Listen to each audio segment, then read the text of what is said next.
Zidane on the edge, Foden's bright future, UEFA men's nominees, a transfer roundup, and Friday feels all coming up in the next few minutes as I'm your host Matt Froelich, you are the Onefootballers, and this is the Daily News.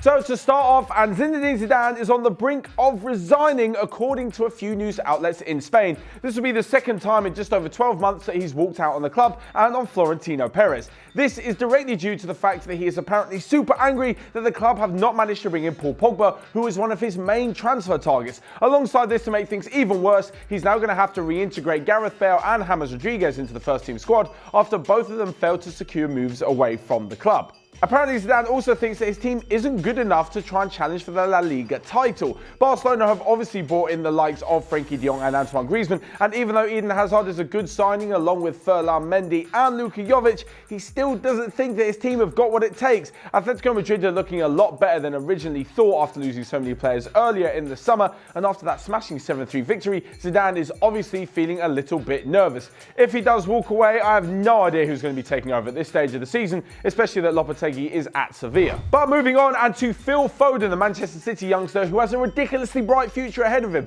That is according to fellow midfielder Bernardo Silva. In an interview with the BBC, he said that he'd be one of the best midfielders, Phil Foden that is, not Silva, within the next few years, although the Portuguese star did admit that he'd be hoping to fight for the Ballon d'Or and for Champions Leagues in the upcoming seasons as well. Just to give you an idea of how good Phil Foden actually is, Pep Guardiola said that he is the most talented youngster he's ever seen, ahead of Lionel Messi.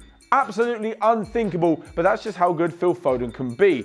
Bernardo Silva obviously spoke about the fact that the Ballon d'Or was dominated by Lionel Messi and Cristiano Ronaldo, but that Phil Foden could be up there very, very soon. And if he is, he may even challenge for the UEFA Men's Best Player of the Year award, which the nominees have been announced for. So alongside the obvious names like Lionel Messi and Cristiano Ronaldo, Virgil van Dijk, of course, is also in there as they make up the three nominees for who could win this prestigious award. I say it's a prestigious award, it's basically just the same as everything else.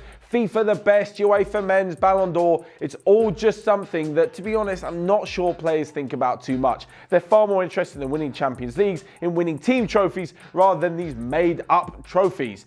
As for the winner, well, they'll be announced on the 29th of August when the draw for next season's Champions League group stage is made. Who do you guys think will win? In my eyes, it could go to the player who is the best, because that's the category. I know loads of people are going to say that Van Dijk is the only player of those three who actually won the Champions League, but it's not about team trophies, it's about individual, and Lionel Messi was by far and away the best player last season in the Champions League in terms of goals and assists, so it's got to go for him. But that's just my opinion. You let me know yours down below.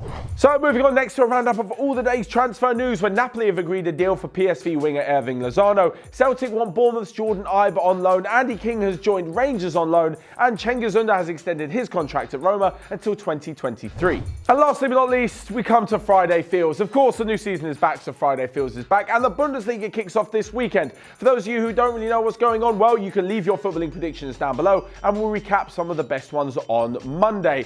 As for this weekend's football, well, I think that Bayern Munich are going to start with a 3-0 victory over Hertha Berlin, and in the Premier League, in that tough fixture between Wolves and Manchester United, I'm going for Wolves just to edge out Ole Gunnar Solskjaer's men 2-1. Of course, let me know your thoughts on the Friday Feels down below and your thoughts on the rest of today's daily news ahead of some big action in the weekend's football. Whilst you're down there, you can smash the like button and click here or here to check out all of the other videos we've got going on Onefootball. But until next time, have a great weekend and I'll see you guys later.